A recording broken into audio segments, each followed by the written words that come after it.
magang Merdeka bisa jadi tidak diteruskan tahun depan atau tahun-tahun berikutnya. Ya, kita lihat dulu Mas, segini. Jadi magang itu memang bagus. Iya.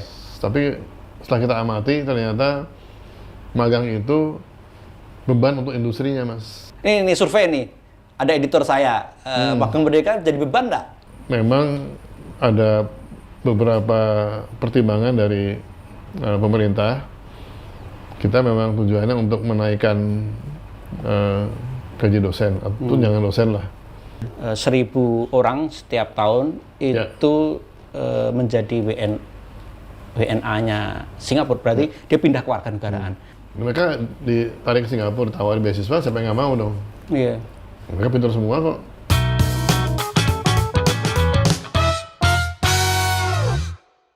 Selamat datang di podcast Ruang Jernih. Saya Amir Sodikin. Kita akan membahas isu-isu aktual, isu-isu yang sedang trending, dan juga beberapa hal yang penting dan perlu kita ketahui. Nah, saya saat ini bersama dengan seseorang yang punya andil besar dalam bidang reformasi pendidikan tinggi yang nantinya akan membawa kita, menakodai kita menuju ke perubahan-perubahan yang inovatif untuk perguruan tinggi dan juga bidang sains dan teknologi. Beliau adalah Profesor Satrio Sumantri Brojonegoro. Beliau adalah Menteri Pendidikan Tinggi, Sains dan Teknologi. Nah, sesuai nama belakangnya ini sangat legend ya, Sumantri Brojonegoro. Mungkin nanti kita akan berkenalan dengan beliau lebih jauh secara personal gitu ya. Beliau ini lahir di Delft, Belanda gitu kalau saya baca ini ya, CV-nya. Nah, selamat sore Prof. Selamat sore Mas. Ya, Prof, mungkin sebelum kita membahas soal kementerian, Prof ini dulu ada memang ini ya, lahir di Belanda ya. Ya. Ya. Dan itu bisa diceritakan mungkin sejarah pendidikan Prof Satrio. Oke, lahir di Belanda tahun 56, terus tahun 58 ayah dan ibu dan saya kembali ke Indonesia, tinggal di Bandung. Oh, iya iya. Karena ayah sebagai sekretaris rektor ITB, ibu melanjutkan kuliah kedokteran di Unpad, dan saya masuk ke SD saat umur 6 tahun, 62 di Bandung. 3 tahun di Bandung SD saya, pindah ke Jakarta karena ayah diangkat direktur UI waktu tahun 65. Prof ini masuk ice breaking. Oh, Saya ada kartu. ada ice-nya nggak? Breaking aja kok, Prof. Ice-nya mana? Ice-nya mana Ada ice-nya? es batu dalam tuh. Ini ada kartu. Kita akan bermain kartu tentang perspektif. Pertanyaan-pertanyaan sederhana. Tapi biasanya kalau untuk Prof itu yang sederhana itu malah bisa jadi susah dijelaskan. Nanti Prof Satrio akan ngambil 3 kartu. Kayak main gaple ya. Dibaca kemudian dijawab. Monggo silahkan. 3 kartu. 3 apa 1? 3. 1, 2, 3. Ya. Silakan dibaca kemudian dijawab Prof. Oh, sama semua nih? Dibalik. Oh, dibalik tuh. Ya. Dibalik. Ya, itu Prof. Kok TK semua Pak? Silakan dibaca pertanyaannya. TK sama anak-anak nih. Bukan Prof. Jadi, pertanyaan pertama, apakah pendidikan menentukan kesuksesan dalam hidup? Mengapa? Ya, pendidikan pasti menentukan suksesnya orang dalam hidup. Kenapa? Karena dia sudah mendapatkan satu pengetahuan ya yang akan dipakai untuk hidup dia. Dengan pendidikan dia terdidik, punya pengetahuan, punya etika, punya attitude, punya perspektif juga, dan dia akan tahu bahwa dengan pendidikan yang dia miliki itu dia punya peluang untuk berkarya sesuai bidang yang dia sukai atau sesuai bidang yang dia pelajari. Oleh karena itu Memang kalau orang itu mau sukses hidupnya harus berpendidikan setinggi mungkin. Bahkan saya pernah dapat info dari teman-teman dari Denmark. Di Denmark itu orang yang makin tinggi pendidikannya makin sehat ya, panjang umur. Oh. Iya. Jadi umurnya pendek itu karena pendidikan juga singkat gitu loh. Iya. Kenapa ya? Mungkin itu gaya hidup kan, pola hidup. Kan makin tinggi pendidikan, makin dia berhati-hati dalam hidupnya. Pola hidup baik, pola hidup bagus, pola kerja juga bagus dan sebagainya gitu. Jadi itu betul karena ya tadi itu pendidikan adalah modal hidup kita. Jadi kalau anak nggak dididik salah, kasihan kita kalau tidak didik anak-anak kita dengan baik. Bagaimana caramu menerapkan batasan untuk orang-orang dalam hidupmu? Maksudnya Mungkin bagaimana memposisikan kita dengan sesamanya, batasan-batasan apa yang... Ya, kalau saya sih saya coba memberikan teladan kepada sekitar saya, bagaimana saya gitu. Ya, saya seperti ini gitu. Iya. Ya kan? Ya kamu gimana terserah gitu. Tapi saya seperti ini gitu. Misalnya di dalam ini kementerian kan, saya seperti ini sikapnya. Ini kebijakan saya seperti ini. Ya udah, silakan teman-teman menyesuaikan itu. Di kampus juga seperti itu, saya sebagai dosen juga saya seperti ini loh. Anak-anak silakan menyesuaikan dengan, saya tidak memaksakan pada orang lain, tapi saya juga memberi contoh bagaimana harusnya. Jadi kalau mau ikut, oke. Kalau enggak ya nggak apa-apa. Kita kalau hanya untuk berteman nggak ada masalah gitu. Okay. Kalau bekerja ya ada pola-pola yang perlu mereka ikuti yang saya perlukan. Oke. Apa nilai yang akan kamu ajarkan pada anakmu? Anak udah nggak ada ya? Oh iya. Nggak boleh. Iya. Yang tidak pernah diajarkan oleh orang tuamu. Nah, ini satu ada nih. Jadi saya sama anak saya itu, saya tidak memaksa dia untuk belajar sesuatu.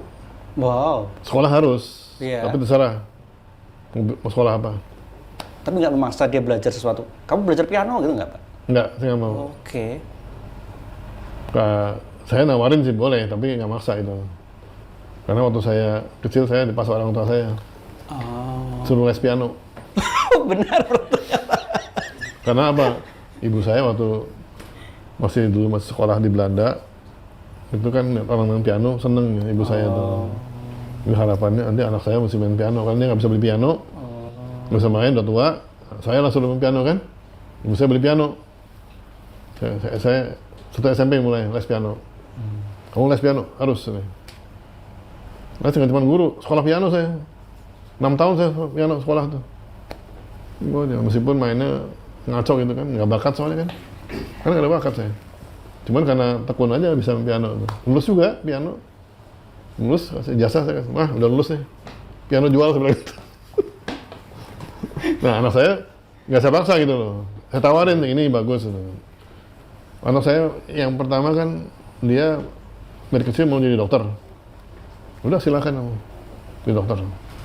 Yang kedua, bilang, Pak, aku mau jadi guru nanti. Wah, tumben nih. Kenapa mau jadi guru? Balas dendam katanya. Enggak. Akhirnya udah lulus SMA bingung gitu kan. Kamu harus kuliah dong. Kamu kan anak perempuan 2 kan. Kamu mesti kuliah, meskipun perempuan kamu mesti punya keahlian lah. Kamu mesti kuliah, terserah kuliah apa. Jangan nggak kuliah dong. Harus punya kemampuan, punya keahlian. Tapi terserah bidang pilih apa kamu. Jadi pilihan bidang itu memang kasih mereka anak-anak memilih sendiri. Yang itu kedokteran, yang kedua akhirnya milih interior design. Kenapa saya kasih pilihan? Karena kalau gagal kan dia nggak bisa bilang bapaknya nyuruh. Iya, kamu yang salah kan? Iya betul. Apaan susah Pak? Lo kan kamu milih. Oh iya ya, gitu.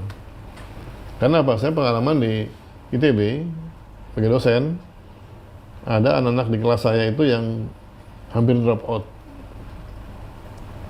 Kenapa? Dia bilang, saya nggak senang Pak di ITB, di mesin.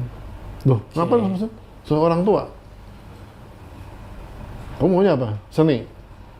Tapi pindahin ya ke seni. Senang dia kan? Iya Pak, boleh Pak. Orang tua dengar kan rupanya.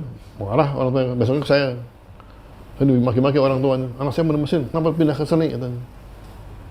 Dia mau di seni, Pak, nggak bisa. Saya mau anak saya di mesin. Lupa, yang kuliah siapa? Bapak atau anaknya? Nggak, saya mau anak saya di mesin, kuliahnya itu. Pak, maaf ya, ini bukan anak Bapak loh, titipan Tuhan. Jangan dipaksa, saya bilang gitu. Dia punya kehidupan sendiri.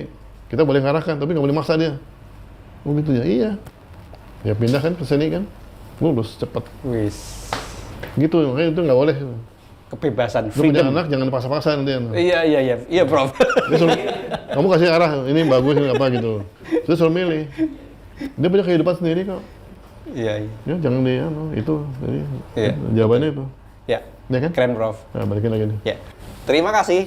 Kalau kita baca-baca, Prof. Satrio ini salah satu pembaru ketika menjabat sebagai Dirjen di Dikti. Iya. Mungkin bisa diceritakan pembaruan di bidang apa yang waktu itu Prof. Satrio canangkan, terutama terkait pendidikan tinggi dan Iya. bagaimana inovasinya. Betul. Sehingga itu bisa publik itu memberi pengakuan Iya. sebagai pembaru.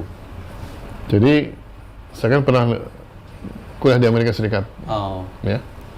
Kuliah di Amerika, kemudian pulang ke Indonesia, mimpin ITB sebagai ketua jurusan dan sebagainya. Terus saya lihat, kenapa ya kalau di Amerika itu perguruan tingginya sih nggak sebesar ITB, paling nggak prodi saya lah, oke. teknik mesin. Teknik mesin ITB dari segi ukuran besar daripada teknik mesin yang tempat saya kuliah di Berkeley. Dosennya malah cuma separuhnya yang di Berkeley itu, karena dokter semua. Kita di ITB dulu juga saya ketua jurusan tahun 92, dosennya 60, ya hampir semua dokter sih. Dan dokter juga bagus-bagus seperti yang di Amerika itu lah. Kita nggak kalah lah kalau dari sisi itu. Dari sisi kemampuan dan kualifikasi itu. Cuman persoalannya adalah Kok bisa yang di Berkeley tempat saya sekolah itu nomor 3 dunia dia. Rankingnya untuk teknik mesin itu. Di ITB dengan dosen segitu banyak, sama pintarnya, kok jauh di bawah gitu ya. Saya perhatikan, oh sistem kita yang nggak cocok gitu. Oke. Karena perguruan tinggi itu harusnya entitas yang mempunyai kemampuan inovatif. Iya. Di mana untuk bisa inovatif itu dosen-dosennya maupun pemimpin perguruan tingginya itu punya kebebasan dalam menata kelola dirinya. Misalnya mau bikin prodi apa, berapa orang dosennya, kemudian bidang apa yang mau ditekuni, cara pengelolaan keuangan seperti apa, itu mereka punya keleluasaan yang di Amerika itu. Ada otonomi lah istilahnya itu. Otonominya ada, kampus-kampus di luar negeri itu, masuk Amerika itu. Di Indonesia, karena kita perguruan tinggi negeri, itu nggak ada otonominya. Semua diatur oleh kementerian. Oke. Kurikulum diatur, pegawaian diatur. Sentralistik ya, tidak semua sentralistik memang baik ya. Sentralistik, dan masalahnya kalau untuk di perguruan tinggi, bagaimana seorang dosen bisa ngajar dengan baik kalau semua diatur. Oke.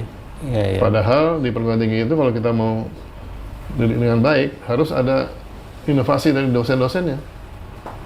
Ya, berinovasi untuk cara belajar yang baik seperti apa. Menumbuhkan inovasi itu kalau di konteksnya Indonesia dengan apa, Bro? Nah, ternyata Selain tadi ya melepas yang sentralistik tadi. jadi kunci utama inovasi itu cuma satu, Mas. Freedom. Freedom. Iya. Oh, kebebasan. Orang kalau nggak dikasih kebebasan, nggak bisa inovatif dia. Oke. Kan kita berpikir, inovatif itu kan berpikir yang out of the box kan, di luar dari yang ada. Iya. Nah, kita dulu sebagai dosen itu karena kita PNS semua, ITB kan punya pemerintah, dosen PNS. Kita nggak boleh inovatif kan? Ada aturannya, tertib, harus ini, Iya. harus patuh dengan aturan dan sebagainya. Kuliah juga ditentukan mata kuliahnya, kurikulum juga terpusat, diatur oleh pusat semua gitu. Jadi mereka merasa ya kalau nggak ada inovasi dan nggak bebas, kita nggak berkembang dong. Mereka jadi pegawai aja, jadi hanya patuh pada aturan. Nah, otonomi itu yang nggak ada di kita. Nggak boleh otonom, karena apa? Perguruan tinggi kita itu bagian dari kementerian. Ya, jadi nggak ada otonomi. Itulah sebabnya kita masih kalah dibandingkan perguruan tinggi lain yang maju lebih cepat di luar negeri. Karena punya otonomi yang penuh. Prof, mereka ini kan sebenarnya kalau dari Prof sendiri kan malah freedom ya, dan itu luar biasa nanti efeknya jika memang sampai ke bawah. Nah, yang dirasakan para tenaga pendidik di level yang dari dikti itu di bawah itu, ternyata mereka masih terikat sama misalnya administrasi, upload dengan berbagai sistem yang katanya berubah setiap berapa 6 bulan kan. Itu membuat mereka lebih stres ngurusin hal-hal yang sifatnya administratif, dan di sisi lain ngejar-ngejar kuantitas untuk tayang di jurnal yang skopus kayak gitu. Nah, gimana Prof untuk bisa mengkonekkan ide dari Prof Satrio tadi biar itu inline sampai bawah itu merasakan mereka bisa bebas untuk memikirkan inovasi risetnya apa misalnya seperti itu. Jadi kata kuncinya deregulasi. Deregulasi. Iya, jadi hapus semua tadi itu. Wow. Hapus semua. Besar banget itu. Kan gini, mereka kan buat aturan dengan dalih untuk memantau performance kinerja dari dosen. Tapi dengan dosen itu diukur kinerja dengan berbagai macam formulir, pengisian dan sebagainya. Harus absen, padahal dia harus di lapangan gitu kan. Gitu kan. Jadi akhirnya kan mereka merasa jadi beban yang pertama. Terus saking repotnya ngisi form juga waktunya sedikit, waktunya habis untuk ngisi seperti itu. Dan dipaksa untuk ngisi form seperti itu, waktunya terbatas. Dan kalau ngisi form itu nggak sesuai dengan pola yang ada, nanti dia nggak bisa mencapai itu, nggak bisa mencapai target. Kan gini, misalnya dia harusnya ngajar cuman 1 mata kuliah maunya gitu, tapi dipaksa harus 4 minimal supaya dapat tunjangan yang sesuai. Ya dipaksa lah dia ngajar 3 mata tambahan 3 mata kuliah kan, akibatnya kan risetnya nggak jalan, atau dia bukan bidang yang dia mau dan mungkin passionnya bukan di ngajar, dia passionnya di penelitian misalnya. Nah, niatnya baik memang, tapi saya katakan kalau untuk perguruan tinggi itu nggak cocok gitu loh.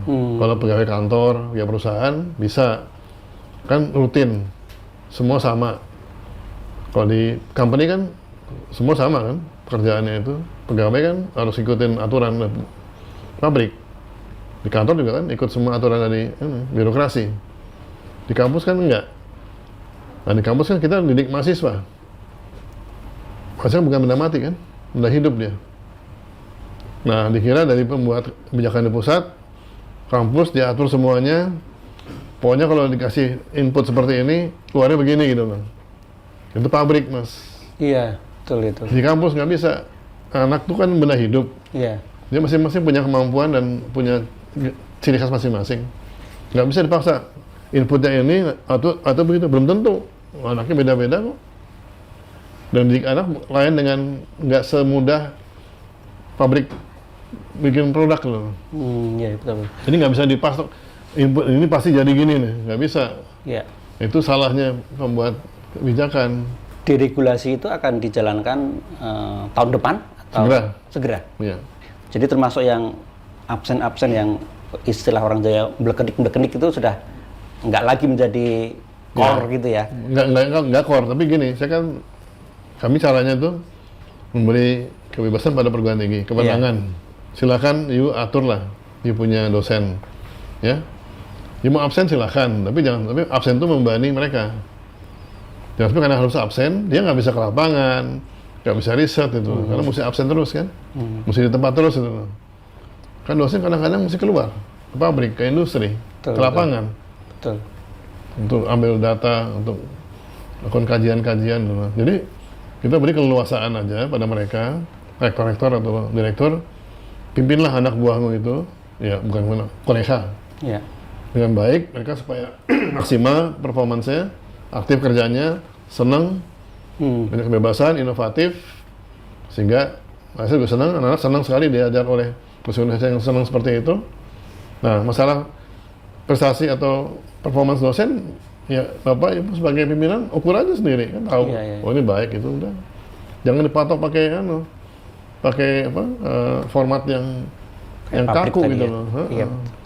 Nah, Prof, untuk menimbulkan iklim tadi ya, iklim riset tadi, selain deregulasi tadi, ada nggak strategi lain? Karena mereka ini, mohon maaf, bukan semuanya ya, tapi beberapa itu sudah terkungkung untuk menjadi peneliti itu ya banyak-banyakan publish di jurnal gitu ya. Itu gimana, Prof, untuk bisa mereka itu bisa menghapus stigma yang baru yang connect dengan idenya Prof Satrio biar Prof Satrio ini biar mereka itu penelitiannya itu bermakna, berdaya guna, dan connect dengan misalnya bidangnya atau industrinya. Itu gimana biar mereka bisa jumping gitu? Gini ya, teman-teman tuh nggak salah sih. Stigma itu bukan dia yang buat. Aturannya ada seperti itu. Itu yang mau saya ubah. Aturan sekarang itu adalah yang pasti yang saya lihat dan dikeluhkan oleh semua orang. Kalau nggak punya publikasi internasional yang berindeks Scopus, dia tidak bisa jadi guru besar. Betul. Itu kan aturannya soalnya sekarang. Nah, yang mau saya kerja apa? Itu mau saya cabut aturan itu. Ini kabar menarik. Saya cabut, saya ganti. Kan nanti dikira, cabut enak aja dong, gampang guru besar. Enggak gampang gitu loh. Cuman mencapainya itu dengan cara yang lebih sesuai. Misalnya gini, seseorang ahli bidang seni. Dia mau guru besar. Saya bilang, ya, kalau punya karya yang hebat, karya, bisa guru besar dong. Ya, insinyur, guru besar, dia bisa bangun satu sistem atau mesin atau bangunan yang luar biasa, mahakarya, bisa guru besar, nggak usah paper kan? Betul. Ada dosen pertanian misalnya, dia menemukan bibit unggul untuk padi kita supaya panennya sering, untuk menunjang swasembada pangannya Pak Prabowo misalnya, kan bagus. Udah, jadi bisa guru besar situ. Tapi yang mau Scopus juga boleh gitu loh. Ilmunya ilmu murni misalnya, ilmu teori misalnya fisika. Fisika teori kan memang nggak bisa terapan kan itu. Dia publikasi fisika teorinya dapat Scopus, boleh juga nggak apa-apa. Pilihan aja semua. Jadi secara umum era rezim jurnal Scopus-Scopusan itu akan berakhir ya, Prof. 40 juta, Prof, kalau mendaftar di jurnal yang keren itu ya katanya, Prof. Dan itu biasanya mereka nabung atau dari honor riset dia ya, untuk biar masuk ke jurnal yang dia impikan. Nah iya, coba. Jadi si dosen itu kan mesti bayar 40 juta. Artinya Scopus itu kan menguntungkan si publishernya itu. Betul. Nah, kenapa nggak uang 40 juta itu kita pakai untuk satu karya bermanfaat untuk Indonesia, untuk masyarakat. Tadi misalnya benih unggulan, ya, misalnya alat pertanian yang betul-betul kepake untuk kita punya swasembada pangan, misalnya, kan bisa bermanfaat malah kan? Betul. Jadi saya bilang ke teman-teman dosen, terserah kamu lah, bidang apapun silakan. Pilihannya banyak, mau Scopus boleh, mau praktek boleh, mau karya seni boleh, proyek internasional boleh gitu ya, Prof ya. Ya apapun lah. Yang penting bermanfaat masyarakat. Iya betul. Dampaknya masyarakat terasa langsung. Keren itu, Prof. Jadi dia fokus pada bidangnya gitu loh. Nggak cari-cari paper segala macam. Malah kadang-kadang dengan joki segala macam kan nggak bener loh. Iya betul. Iya kan, itu kan dipaksa oleh aturan. Jadi salah aturannya itu loh. Anaknya nggak salah, orang itu kan dia cari makan juga kan, hidup kan. Gimana gua naik nih? Gitu ya udah paksa gitu kan. Nah itu kita ubah pilihan silakan. Yang penting yuk yang terbaik yang kerjakan. Mumpung ini bahas soal peneliti dan gimana nanti ke depannya, Prof. Ini paling yang lagi hot juga, orang lagi berharap-harap BRIN mau kemana, Prof? BRIN mau dibawa kemana? Ya, kalau itu sih tanya ke BRIN ya. Karena kami tidak ada kewenangan untuk apa? Belum ada diskusi dengan Prof untuk persoalan BRIN ini? Belum ada ya? Ya, beliau ketemu saya, ketuanya, kepala BRIN-nya, diskusi mengenai bagi tugas saja. Kan saya tanya sama kepala BRIN, di BRIN apa yang dikerjakan gitu. Supaya kita yang kerjakan bukan yang nggak duplikasi dengan tugasnya BRIN gitu aja. Tapi nggak sama sekali kita nggak bisa, karena bukan kewenangan saya soalnya. Untuk kalau ada aspirasi pengen kembali seperti yang dulu gitu gimana, Prof? Aspirasinya? Iya, karena begini, bahkan di kementerian pun yang punya peneliti ya dulu, yang kemudian lepas ke BRIN itu, mereka ngeluh, Prof. Dia punya lab, punya anggaran, tapi penelitinya nggak ada, karena sudah ke BRIN. Sementara di BRIN-nya peneliti ini kekurangan dana, kekurangan lab. Yang terjadi adalah ya paradoks. Di satu sisi kementerian-kementerian itu punya misi untuk tetap inovatif, punya karya dan lain sebagainya, dan bahkan labnya itu nggak ada yang jagain, atau banyak misalnya kalau terkait benih itu mati karena nggak ada yang pemulihannya nggak ada. Nah, sementara di sana para peneliti ini harus merogoh koceknya sendiri untuk meneliti karena nggak dapat dana yang sepadan gitu ya. Belum lagi dia harus masuk ke jurnal-jurnal internasional kayak gitu. Gimana Prof menyelesaikan ini ya, problem ini ya? Kayaknya ini bukan cuman nggak bisa diserahkan ke satu atau dua orang untuk penyelesaian. Ya, kalau saya diberi kewenangan ya saya akan tata kembali BRIN itu gitu loh. Paling tidak, tapi ini versi saya pribadi loh. Karena kan itu kewenangan beliau. Saya nggak mau intervensi beliau sama sekali gitu loh. Kalau saya pribadi sih beranggapan kalau saya diberi kewenangan, jadi BRIN akan ditata kembali. Paling tidak setiap pusat penelitiannya itu punya kewenangan untuk mengelola risetnya dengan baik. Jadi antara peneliti dan alat itu dijadikan satu wadah gitu, supaya mereka bisa riset dengan baik, karena tidak mungkin peneliti itu dipisah dengan alatnya. Karena kalau kita sedang meneliti, itu alat tuh udah bagian dari hidup kita sehari-hari gitu. Saya dulu meneliti di ITB, waktu masih belum jadi dirjen, saya sering sampai malam di kampus berkutat dengan alat yang saya pakai untuk riset gitu. Karena banyak sekali kegiatan eksperimen yang harus dikerjakan, nggak bisa dijadwal itu. Bisa 24 jam kadang-kadang menunggu hasil. Jadi intinya kalau di sebuah lembaga penelitian yang memang betul-betul tepat, itu memang peneliti dan alat itu jadi satu wadah pusat penelitian, alat di situ, peneliti di situ. Nah, kemudian diskusikan lah, riset kolaborasi, ya, riset bersama, ada PI-nya yang mimpin risetnya itu, dia membagi tugas dengan para perisetnya itu, bagaimana riset dikerjakan, sehingga topik-topiknya saling melengkapi untuk akhirnya menemukan satu temuan baru. Itu yang harus dibentuk gitu loh. Jadi kalau memang dimungkinkan sih itu, oke lah nggak kembali seperti semula, tapi fungsinya masing-masing kembali seperti semula gitu. Harapannya seperti namanya itu boleh aja Prof, apa ya. gitu. Oke Prof, ini masih terkait dengan peneliti dan para dosen dikti itu Prof. Ini ada aspirasi Prof dari para dosen itu. Kenapa dosennya dikti nggak dapat tukin? Itu betul ya Prof ya? Jadi kan kita sedang memproses dulu untuk sertifikasi dosen dulu, ya. Serdos kan sudah jalan ya Prof ya? Serdos jalan.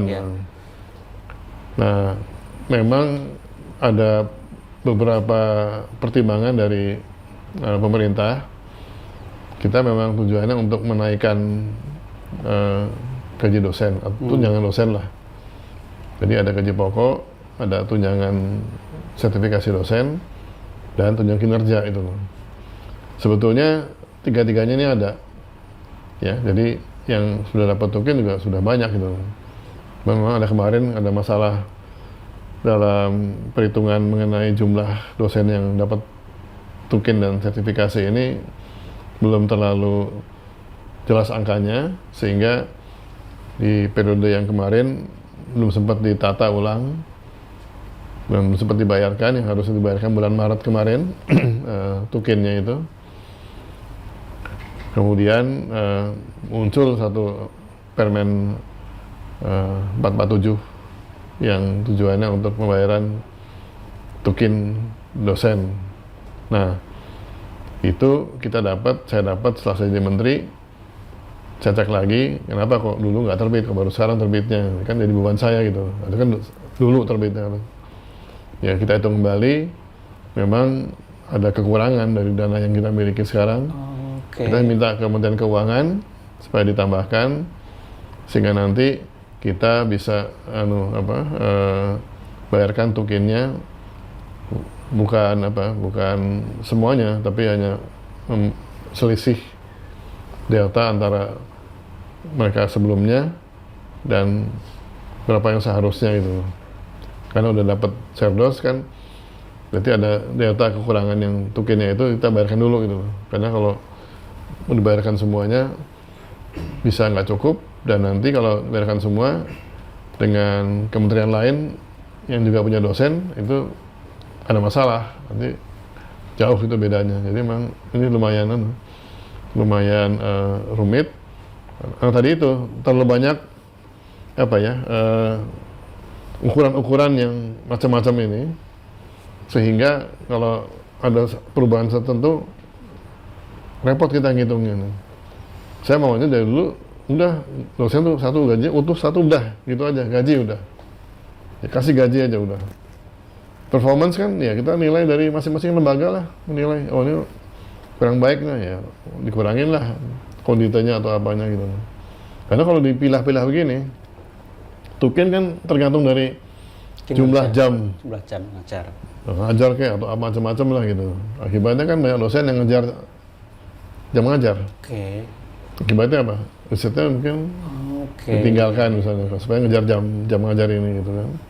Padahal kan dosen ada yang senang ngajar, ada yang senang riset. Mau saya jangan dipakai pola seperti tukin itu. Tukin cocoknya untuk mungkin di kementerian atau untuk buruh. Dosen kan bukan buruh. Iya betul. Dan dosen nggak bisa dihitung kerjaannya hanya dari jam 8 ke jam 5 loh. Saya dosen itu kerjanya 24 jam sebetulnya. Iya betul. Malah masih ngasih ujian. Iya betul. Nyiapin kuliah. Pulang masih bawa pekerjaan, Prof ya? Iya, semua kan gitu, teman-teman. Nggak bisa dinilai hanya absen di... Belum riset lagi kan? Belum riset. Jadi jangan dihitung dengan jam itu. Iya, kalau mungkin pakai model jam kan? Ngisi ini, ngisi itu. Jadi mau saya udahlah kasih yang cukup, yang memadai, udah dia kan kerja fleksibel waktunya gitu loh. Bisa ngatur untuk apa, untuk semuanya. Jadi dapat tiga-tiganya. Model itu akan dicoba di 2025? Ini belum, karena ya? ini perubahannya kan harus di tingkat Kementerian Keuangan, ya. Pan-RB, BKN. Jadi memang ini lintas sektor yang tidak mudah itu. Kecuali dosen dapat perlakuan khusus, itu mau kita minta nanti. Dosen khusus perlakuannya dong. Jangan dikasih token begitu. Kasih utuh aja gitu. Dana hibah lah, dapat hibah gitu loh. Hibah bulanan. Dia performance-nya seperti itu. Karena saya terus terang kalau ngomong sama teman-teman ini guyon aja sih. Kan dia bilang, saya kok kerja 24 jam gitu. Iya. Ah, masa sih Pak? Nggak tidur? Loh, saya tidur pun, mimpinya ngajar kok. Gitu guyonnya. Iya betul. Karena pikir terus kan, 24 jam kita mikirin tuh. Iya. Mikir nggak dihitung, masa mikirnya nggak dihitung? Masa dihitung cuma yang fisiknya aja? Iya. Mikirnya nggak, nah, itu namanya buruh dong. Iya. Dan saya baru menyadari, Prof, ketika riset sebelum wawancara Prof ini, gaji dosen 20 tahun mengajar pangkat 3A gitu, ternyata gaji pokoknya itu masih di bawah UMR-nya Jakarta. Itu saya kaget tuh, Prof, terus terang ya. Padahal mereka ini kan tumpuan kita ya, betul. Untuk menjadi Indonesia menuju Indonesia emas kayak gitu, Prof.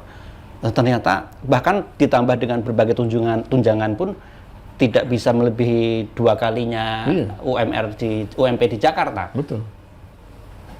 Kalau Prof Satrio bisa mengecrack ini dan bisa mewujudkan ini ya proporsi kesejahteraan dosen yang fair gitu, fair saja, nggak harus kita bilang bagus atau fair saja tuh. Itu bakal keren, Prof. Memang, bayangin Mas. Jadi surat keputusan menteri, ya, Dikti Saintek, pengangkatan seorang guru besar. Kan saya tantangan tuh. Bayangin, SK guru besar, misalnya nama si A, guru besar di Universitas X gitu lah. Diangkat per tanggal 1 Desember 2024 ini. Nah, di bawahnya tambahan lagi. Oleh karena itu, yang bersangkutan mendapat gaji pokok guru besar itu 1,3 juta. Bayangin. Wow. Guru besar loh. Demikian rupanya ya. 1,3 juta. Tunjangan, tambah tunjangan. 1,3 juta. Kalau saya naikkan gini kan malu juga kan. Ini menterinya gila nih katanya. Masa gaji profesor 1,3 juta tunjangannya? Yang kena menteri juga ya. Iya, tapi kan nggak saya tekan nanti nggak guru besar, dia kasihan dong. Iya. Jadi memang pemerintah caranya gini, gaji pokok dikecilin, tapi yang tambah-tambah nanti pakai itu, pakai tukin, pakai apa gitu. Namanya gitu loh. Tapi itu nggak sehat itu. Berarti penghargaan ke guru besar kan kayak apa Mas, 1,3 juta itu? Iya. Tempat lain mana ada ya 1,3 juta? Pembantu saya aja gajinya berapa tuh? Nah, Ya kan? Jadi kan aneh gitu. Ini teman-teman memang, saya sedih juga teman-teman perguruan tinggi ini. Kok seperti itu ya? Saya akan terus berjuang nanti dengan teman keuangan, perjuangan terus, ganti polanya, nggak pakai yang tukin atau apa macam-macam. Kalau perlu yang tunjangan awalnya ini dibikin besar itu loh, sehingga pantas, ada bermartabat si guru besar itu. Kalau enggak kan mereka juga, ya mereka untung aja masih baik menjadi guru besar di Indonesia. Kalau enggak kan kasihan dia tuh. iya betul. Atau cari tambahan-tambahan lain, kan kasihan juga harus apa moonlighting atau kerja di mana-mana. Iya. Nah, ini terkait kesejahteraan pengajar, kemudian implikasi ke kualitas SDM kita, kualitas anak didiknya. Prof, data 2023 ya, ternyata ada 12% pengangguran itu didominasi dari lulusan S1 dan diploma. Tapi secara umum garis besar adalah kualitas lulusan di perguruan tinggi kita itu masih dipertanyakan, Prof. Outputnya biar mereka ready diserap di dunia kerja. Gimana nge-crack ini, Prof, biar lulusan kita itu siap bekerja gitu, baik soft skill maupun hard skill gitu. Dan kalau perlu bisa diterima di luar. Nanti ini ke pertanyaan berikutnya, tapi silahkan nanti yang pertanyaan pertama ini. Oke, jadi memang ada beberapa kondisi. Terus terang, lapangan pekerjaan di kita sangat terbatas. Apalagi yang sama industri gitu. Kita nggak punya industri, Mas. Oh iya. Ya kan? Nah, kayak teman-teman ITB kan, teman-teman saya, anak buah saya lulus, mau kerja di mana nih? Industri kita, industri yang hampir tidak menggunakan teknologi. Ya, atau banyak kan itu dagang atau agen, atau kalau industri pun mungkin hanya sebatas perakitan, otomotif kan banyak perakitan semua itu. Perakitan nggak butuh insinyur, Mas.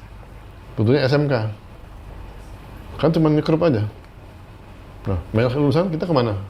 Ya, ada ke bank lah, kemana kan? Politik, semua kan. Akhirnya anak yang memang kemampuannya hebat kan dia tempat kerja sini nggak ada, Mas. Atau jadi dosen. Ya, kalau saya dulu kan jadi dosen, lulus ITB. Karena apa? Saya mau sekolah lagi soalnya. Sekolah lagi di mana tempatnya? Harus jadi dosen kan? Ada beasiswa kan? Nah, beasiswa lulus S3, terus ya dosen lagi lah. Di mana S3 dipakai kalau bukan di kampus kan? Nah, dosen saya gitu. Nah, tapi saya bayangkan, saya punya mahasiswa banyak sekali, nggak karena kerja di mana-mana tempat yang nggak ada hubungan dengan ilmunya lah gitu. Belum bidang-bidang lain. Lapangan pekerjaan kita sangat sedikit tuh. Jadi banyak nganggur. Kenapa nganggur? Bukan karena tidak sesuai, karena memang overqualified dia. Perusahaan kan mendingan sewa anak SMA. Murah kan bayarnya? Atau anak-anak SMK lah itu. Atau S1 kan juga bayar mahal tuh. S2 nggak sanggup bayar S2 kan, S3 apalagi gitu loh. Kecuali ya 1-2 perusahaan yang memang Iya, iya. besar. Jadi kan memang kita over capacity, kemampuan terlalu besar dengan pekerjaan yang membutuhkan sangat rendah tingkat kesulitan pekerjaan itu untuk seorang sarjana gitu loh. Jadi mismatch-nya di situ. Bukan kita nggak bisa syarat dia, kita kelebihan syaratnya itu untuk kerja di tempat yang memang nggak butuh kita. Satu itu. Nah yang kedua, lapangan pekerjaan itu juga ternyata nggak tersedia banyak. Misalnya untuk guru aja lah, ya sekolah guru nih, dia kan ngulusin guru nih, UNJ Jakarta kan itu produknya guru kan. Terus di mana di tiap kota ada lah LPTK itu didik guru itu, lulus ya guru, banyak kan dididik guru itu. Karena perguruan tinggi kan memang biar dapat uang banyak kan, anak mahasiswanya banyak kan. Iya, iya, betul. Ada mahasiswa, SMP naik kan, lumayan dapat operasional kan. Ngejar kuantitas lah ya. Kualitas, Iya. terus dilulusin lah. Mutu sih so-so lah. Lulus kan, banyak nih guru. Tapi guru pengangkatannya terbatas. Formasi guru tiap tahun sedikit dari pemerintah. Iya, betul. Sisa banyak kan guru ini. Nah, ngapain nih guru ini? Ada kerjaan kan? Apa yang terjadi, Mas? Dia buka lah PTS guru. Oh, Ngumpul 6 orang, 10 orang gini. Iya, Yuk iya. bikin PTS yuk gitu loh. PTS guru ya. Nah, bikin PTS. Beliin PTS kan. Ya, kalau syaratnya terpenuhi bisa kan bikin PTS. Beli guru lagi kan. Nggak kawal lagi, bikin lagi. Jadi beranak pinak nih. PTS guru tuh di mana-mana. Dan PTS lain seperti itu juga. Nggak ada kerjaan, bikinlah dia PTS. Apa, MBA, bisnis atau apa, sekolah ekonomi kan. Dan itu menjadi problem di Indonesia ya, Prof ya. Iya, Karena banyak pekerjaan perguruan tinggi yang nggak ada. Ya, itu akibatnya mereka nggak ada kerjaan, bikin perguruan tinggi gitu, Mas. Kan perguruan tinggi kan orang pengen sekolah, cara banyak nertibinnya gelar. gimana itu Banyak nanti? gelar kan? Iya, betul. Orang kita kan pengen gelar. Iya, betul. Itu Entah itu dilihat sama gelar. orang-orang, oh gelar, bikin aja sekolah kan, kasih gelar. Iya. Jadi emang agak ini, Cara nertibinnya gimana itu, Prof? nggak bisa tertib ya. Yang bisa kalau kita banyak pekerjaannya, kalau pekerjaan cukup banyak, itu tuh hilang yang aneh-aneh ini. Oke. Karena demandnya udah nggak ada lagi. Iya, betul, betul. Sekarang karena banyak orang nganggur, dia bikin perguruan tinggi. Kebetulan dia masyarakat kita masih butuh gelar, ya. Kalau bisa beli atau dapat macam-macam gelar, Iya. ya udah masuk abal-abal. Yang penting punya gelar kan. Sebenarnya ini memalukan dunia pendidikan tinggi kita ya. Saya malu Prof, ya? Pak, tapi saya gimana caranya ini? Iya, iya. Kalau saya batasi, misalnya nggak boleh buka perguruan tinggi, dia bilang, Pak, saya apa kerjaannya Pak? Kerja di mana saya? Lapangan pekerjaan kita sedikit, karena kita apa? Kita ini impor semuanya masuk Indonesia ini. Ada orang pengen jadi PNS lah. Iya, iya, iya. Itu kan PNS banyak sekali kan, formasi PNS. Tapi yang lainnya kan, yang non PNS kemana? Oke, oke. Industri kita nggak punya. Industri yang bahkan terjadi deindustrialisasi ya. kan? Iya, karena Di impor ekonomi semua. itu. Iya, betul. Nggak punya, masih punya industri. Impor, ya impor nggak perlu orang, nggak perlu pekerja Mas. Iya, betul. Nah, Prof, ini ironi nih yang masuk pertanyaan kedua. Ironinya di dalam negeri lulusan kita dipertanyakan, tetapi banyak talenta-talenta muda kita yang diambil oleh negara tetangga, misalnya Singapura. Laporan terbaru di harian Kompas ya, Prof ya, 1.000 orang setiap tahun itu menjadi WNA-nya Singapura, berarti dia pindah ke warganegaraan. Saking prestisiusnya tawaran yang diberikan oleh Singapura ya, baik itu berupa pendidikan tinggi yang gratis maupun akses untuk mendapat pekerjaan yang lebih baik dan lebih dihargai. Gimana Prof menyikapi fenomena ini? Ini istilahnya ada terjadi fenomena brain drain gitu ya. Jadi ada aliran atau hijrah talenta-talenta berbakat kita ke negara tetangga. Sedih sih Prof ya? Sedih pasti. Tadi kan saya katakan orang-orang yang pinter itu di sini, didikan kita pun itu kan tadi tempatnya nggak ada pekerjaannya. Jadi kalau dia ditawari keluar kan wajar dong. Ya, anak pinter itu talenta kita ditawari oleh Singapura kasih beasiswa pasti mau dia. Nah, di sini dia tahu. Mungkin kuliah masih mau dia, tapi kerja di mana gitu loh. Ya kan? Nggak ada kerjaan soalnya. Di kita belum ada tempat kerja untuk mereka yang punya talenta tinggi. Kita belum punya, harusnya kita sediain dari sini. Kita bikin harusnya itu loh. Sebetulnya, nanti kita cerita lah. Mereka ditarik ke Singapura, ditawarin beasiswa, siapa yang nggak mau dong? Iya. Mereka pintar semua kok. Nggak hanya itu, kan banyak juga orang yang kemana-mana yang pintar-pintar semua kan pada nggak pulang. Dia mau pulang, pingin, tapi kalau pulang, saya bilang, mau pulang ngapain nanti? Ada kerjaan sih, maaf ya, jangan deh.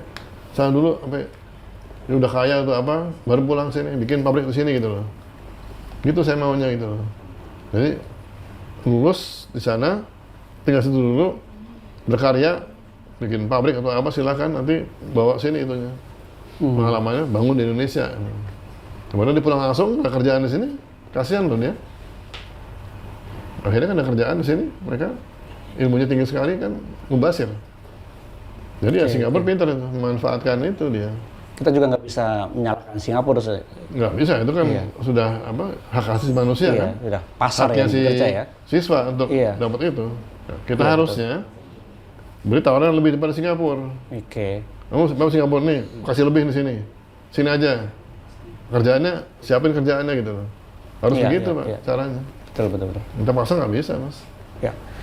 Terkait ini kesenjangan kampus.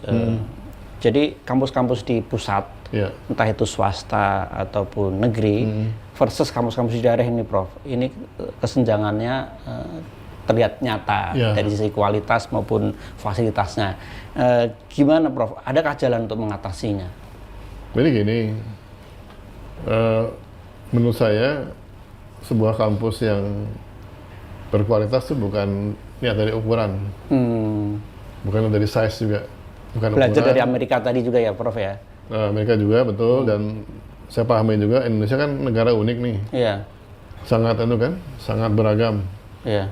Dan kita punya pulau begitu banyak kan, daerah-daerah terpencil begitu banyak. Menurut saya di Indonesia ini kita harus memanfaatkan Bhinneka Tunggal Ika. Jadi kampus itu juga harus mencerminkan seperti itu.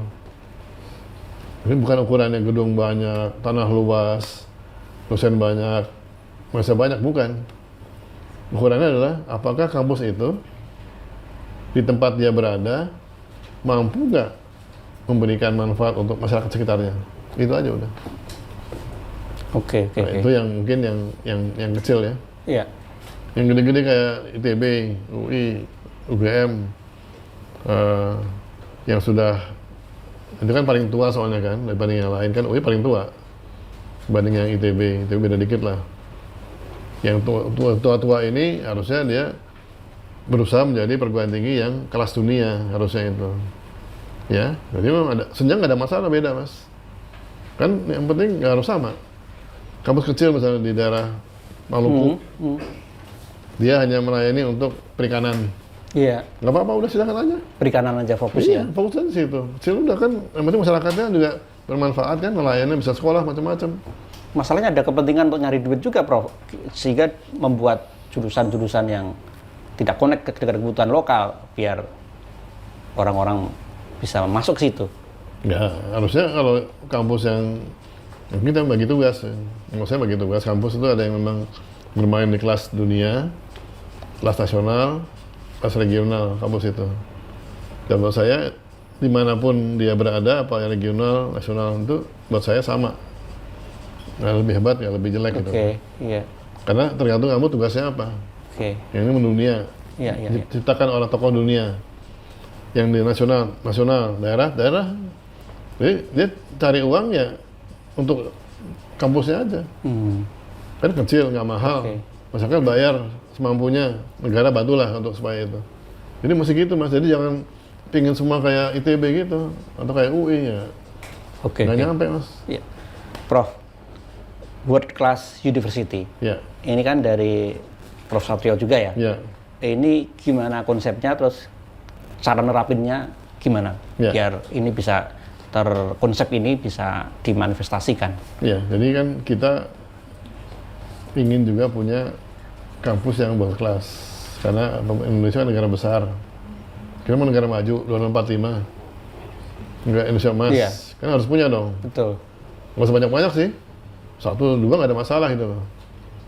Nah, untuk mencapai seperti itu kan kita mesti punya mindset, jalan pikiran kampus yang memang mendunia itu kualitasnya. Oleh karena itu kita akan lihat nanti siapa yang paling siap. Oke. Saya mau tawarkan nanti, siap nggak? Belum ada daftar shortlistnya, belum ada? Enggak, saya belum ya? Saya udah ngomong tapi mereka belum ada. Saya pancing nanti, ada yang mau nggak? Ada yang bisa nggak? Terus ada syaratnya, tapi syaratnya macam-macam. Di antaranya dia harus membalik populasi mahasiswanya. Oke. Kalau ya broadcast itu harusnya terbesar mahasiswa S3, terus mahasiswa S2, S1-nya hapus, kasih yang lain. Bagi tugas dong. Oke. Masa ini ambil semuanya, nggak kebagian yang lain kan? Iya. S1 kasih yang lain. Ini S2, S3. S3 terutama, karena apa? Riset dikerjakan oleh mahasiswa S3, bukan oleh profesor aja. Profesor sebagai lead-nya, profesornya, yang ngerjakan itu anak-anak S3 yang top-top dunia itu. Nah, bikin seperti itu, nanti kita danai besar untuk penelitian. Dia punya mahasiswa S3 yang bagus, lokal maupun internasional, baru kita bisa tumbuh jadi perguruan tinggi kelas dunia.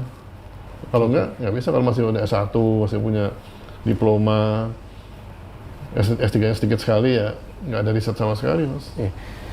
Senafas dengan ini, Prof, tapi untuk level SMA, apakah betul akan ada semacam sekolah unggulan gitu ya untuk SMA itu? Betul. Dan itu under dikti? Ya. Itu gimana konsepnya? Kenapa under dikti? Kenapa? Karena kita kategorikan dia sebagai pre-university. Pre-university, wow. Pra-universitas. Jadi SMA unggulan berasrama itu, dia berasrama pasti, harus ada asramanya. Dan kurikulumnya SMA yang unggulan tersebut di atas kurikulum rata-rata SMA kita. Makanya di tempat didikti. Karena ini sudah lebih dari SMA biasa, average, dan ini tujuannya untuk masuk universitas semuanya. Jadi kategorinya pre-university, persiapan ke universitas. Nanti lulusan SMA itu semua masukin perguruan tinggi top dunia, harus masuk. Kita latih macam-macam lah, kita persiapan masuk kelas dunia itu. Makanya yang dipilih orang-orang yang memang orang-orang yang cemerlang, yang di atas rata-rata. Kalau dia kuliah sekolah di SMA biasa, kasihan dia kan, bosen. Nanti bandel dia kan. Iya. Mangkir segala macam. Taruh sini aja, ditekan sini supaya betul jadi talenta yang bagus, kirim ke internasional, sekolah, terusin lagi S2, S3, terus bisa pulang atau belum, nanti pulang bantu kampus kita. Oke. Buat kelas itu. Pulang ya dia ya, harus pulang. Indonesia ya. Bantu Indonesia gini. Atau yang memang belum bisa pulang karena tempatnya nggak ada, situ dulu. Berapa lama? Mau 5 tahun silahkan ambil ilmu, ambil semua pengetahuan, bawa ke Indonesia lagi, kita bangun Indonesia. Itu kapan dan nanti gimana seleksinya? Pasti ini bakal jadi hot item ya, yang akan diincar sama orang tua. Oh ya, jadi mulai tahun depan kita mulai merancang untuk bangun 4 SMA unggulan berasrama baru. Bangun 4 baru, mulai bangun 4 baru, dan kita upgrade ada 4 SMA unggulan berasrama yang sudah ada sekarang. Kita upgrade supaya masuk level yang internasional itu. Kalau yang sudah di-upgrade ini, yang mau di-upgrade ini berarti existing ya, Prof? Existing ada. Kan ada berapa, misalnya ada Bani Mandara, ada Taruna Nusantara, ada juga di yang Pradita Dirgantara. Ada banyak kok yang kita lihat sudah lumayan lah. Artinya punya peluang untuk menjadi SMA unggulan berasrama itu. Dan nanti tambah 4 yang baru. Ya. Yang 4 baru ini di mana nanti, Prof? Rencananya tergantung tanahnya ada di mana, di Babel, IKN, Sulawesi Utara, NTT. Wow, keren. Kita sebar itu daerah. Nanti SMA unggulan itu isinya nanti harus nasional. Ya nggak boleh hanya orang daerah aja. Oke. Gratis? Negara bayar. Negara yang bayar ya? Iya, negara bayar. Asrama juga negara yang bayar. Memang mahal. Tapi ya kalau kita mau menciptakan orang yang hebat harus seperti itu kan. Perkiraan kapasitas dari 8 masing sekolah 160. Masing-masing sekolah 160. 160. Ya. Oke, masing-masing sekolah 160 Ya. ya. Nah, Prof ini pasti akan punya atau butuh porsi anggaran besar, itu sudah disetujui dengan Pak Sudah. Prabowo atau Bu Sudah. Menteri Keuangan? Sudah ya? Sudah masuk di anggaran 2025. Oke, sudah masuk dalam anggaran 2025 ya. Iya. Sehingga ini tinggal implementasi di bawah ya, Prof Iya. ya.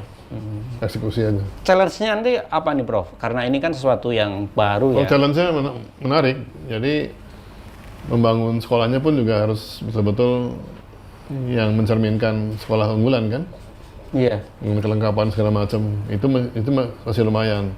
Gurunya kita juga mungkin nggak mudah juga cari guru yang memang qualified kan. Apa guru asing, apa guru lokal gitu loh.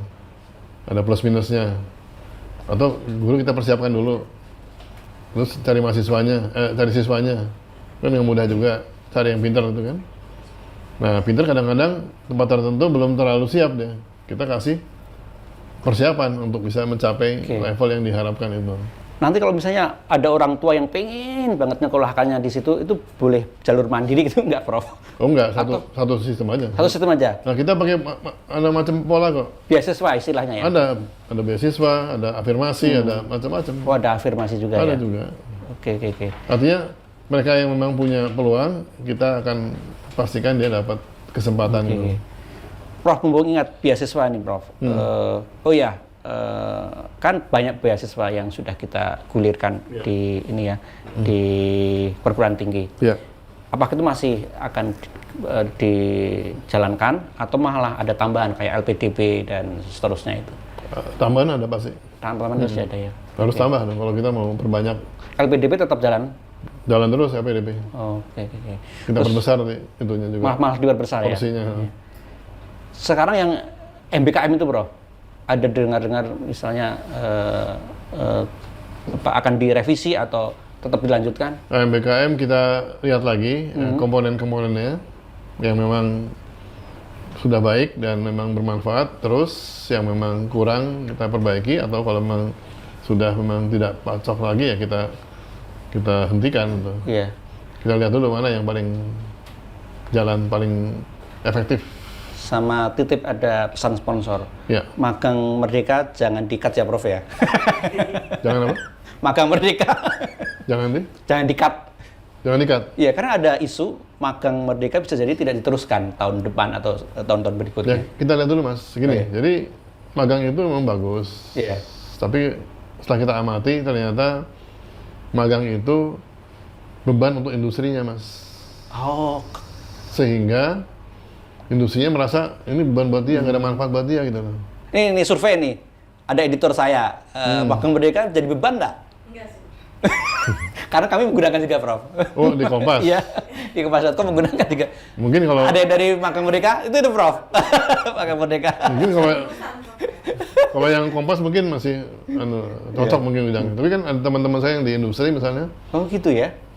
karena dia keterimaan ini kan dia harus Oh, memang Harus- harus mengasistensi. iya dan sebagainya Betul, gitu loh. Harus membimbing. Kecuali ada, kita buat mekanisme baru. Iya.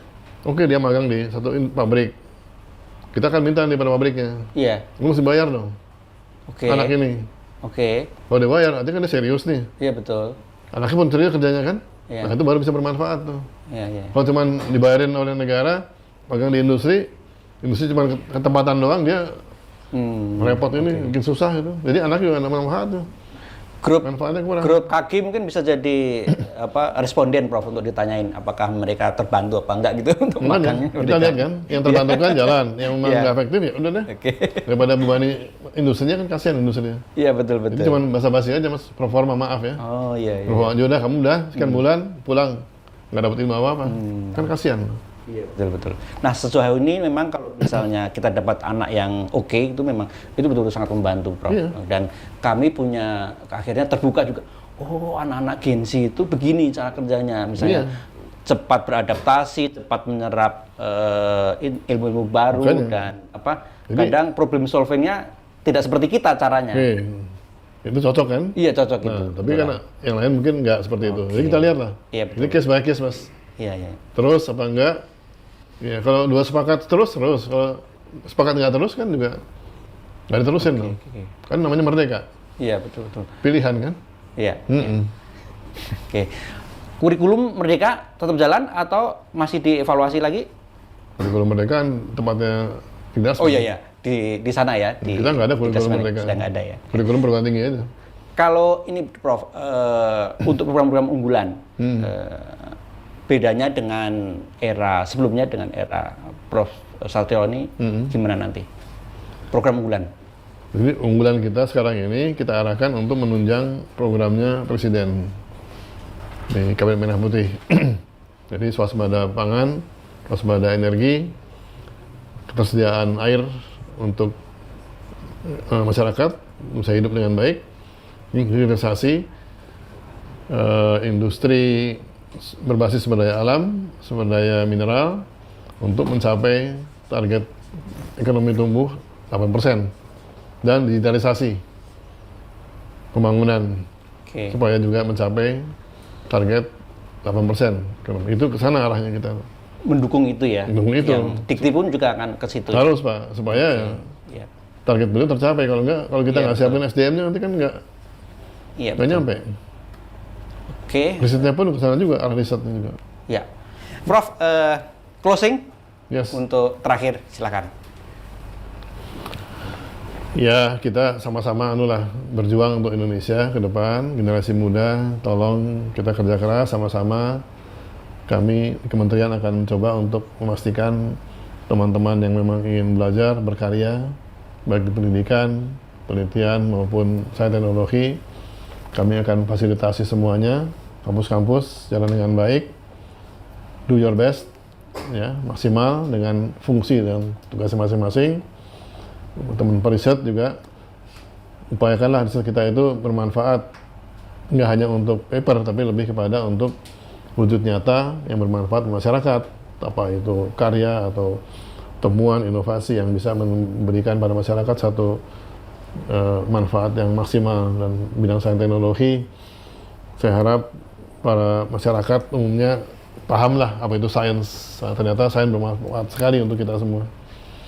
Sains bermanfaat, sains sangat baik untuk kita semua, dan masyarakat mohon mempunyai pikiran bahwa kita bisa hidup dengan baik kalau kita membuat putusan yang berdasarkan pada bukti ilmiah.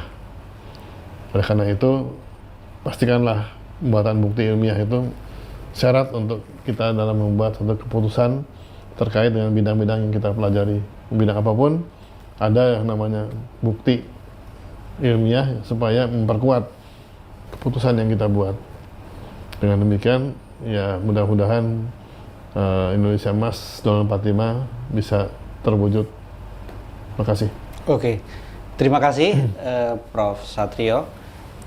Hari ini di episode Ruang Jernih kita belajar banyak dari Prof Satrio Sumantri Brojonegoro.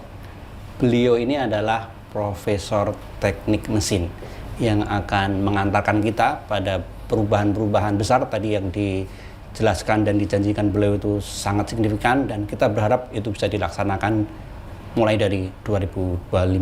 Kita semakin paham tadi ya nilai-nilai yang ditanamkan beliau tentang freedom, kebebasan, pilihan, dan juga tentang inovasi. Bagaimana kita terus berinovasi untuk membuat sebuah perubahan-perubahan. Karena itu ini kesempatan kita, tidak boleh berdiam diri. Ini kesempatan kita untuk kita ikut dalam perubahan besar ke depan.